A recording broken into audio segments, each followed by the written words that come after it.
America की एक बार फिर से इजराइल को सीधी और सख्त नसीहत है। यह बात मैं पहले आपको बता चुका हूं कि बाइडेन नेतन्याहू से काफी ज्यादा खफा हैं। इसके बाद एक बार फिर से रिपोर्ट इजराइल की ही है। अंतर्राष्ट्रीय खबरों में यह खबर अब छपने वाली है। आपको बता दूं कि अमेरिका ने यानी बाइडेन की सरकार ने इजराइल से कहा है कि अब थोड़ा हल्का हाथ रखो, हमलों की शिद्दत को कम करो और हमले कम करो। लेकिन आप जानते हैं इस वक्त नेतन्याहू किसी की सुनने को तैयार नहीं है। वहीं अमेरिकी सीनियर ऑफिशियल ने कहा है कि ईरान इजराइल और गाजा के जंग को उछालकर दुनिया को भटका रहा है और उसकी आड़ में अपने परमाणु प्रोजेक्ट को आगे बढ़ा रहा है। खबर यह आ रही है कि यूएई और इजराइल के विदेश मंत्रियों ने फोन पर बात करी है और रिपोर्ट ये आई है कि बात जो भी कन्वर्सेशन हुई है काफ़ी पॉजिटिव हुई है।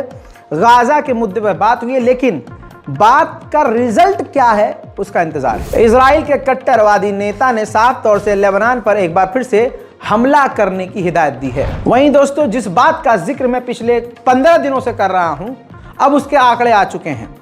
गाजा के लोग भूख की वजह से, लगभग 8 लाख लोग भूख की वजह से मौत की कगार पर जा सकते हैं। उधर नेतन्याहू ने ऑफिशियली इजिप्ट के लिए बोल दिया है। इजिप्ट को इन्फॉर्म उसने पहले ही कर दिया था। अब नेतन्याहू ने कहा है कि हम इजिप्ट और गाजा के बॉर्डर पर कब्जा करेंगे। रिपोर्ट ये भी आ रही है कि हमास के जो लीडर हैं अब वो लेबनान छोड़ रहे हैं, क्योंकि उनको डर है कि लेबनान में जैसे सीनियर हमास के ऑफिशियल को मारा है और भी हमले लेबनान पर इजराइल कर सकता है। तुर्की के फुटबॉल क्लब में, तुर्की ही की टीम में इजराइल का एक व्यक्ति, एक प्लेयर तुर्की के फुटबॉल क्लब के मेंबर में था, प्लेयर था।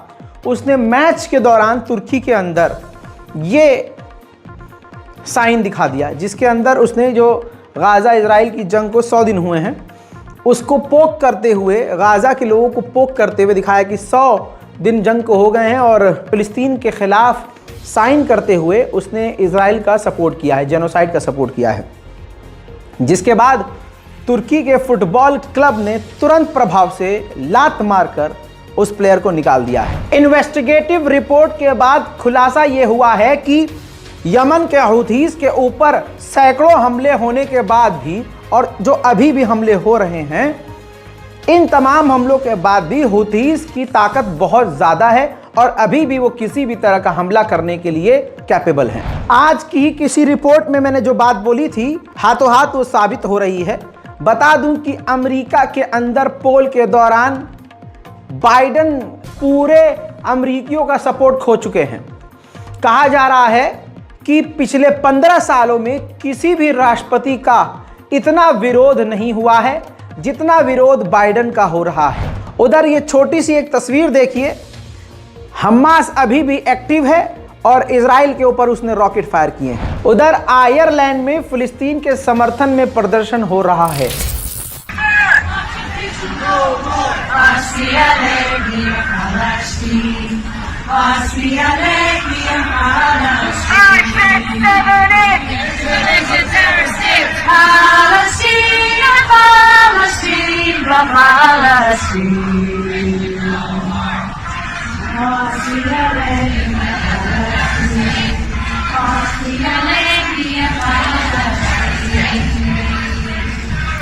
वहीं मेरे दोस्तों, पेरिस में भी आवाज उठ रही है। आप अपने गरिबान में झांकिए।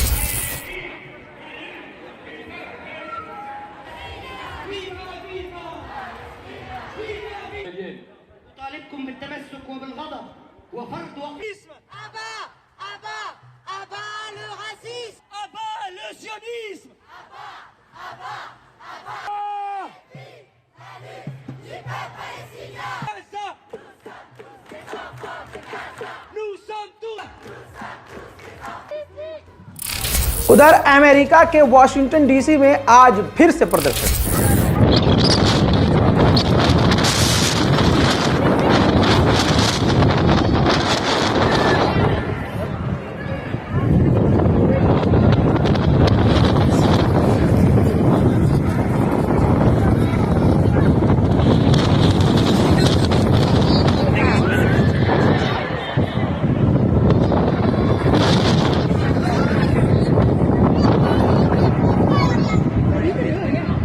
गाजा की एक खतरनाक वीडियो वायरल हो रही है, ये देखिए, जिसमें इजराइल के सेना आम लोगों के ऊपर अब खुलेआम ओपन फायर करना शुरू कर चुकी है।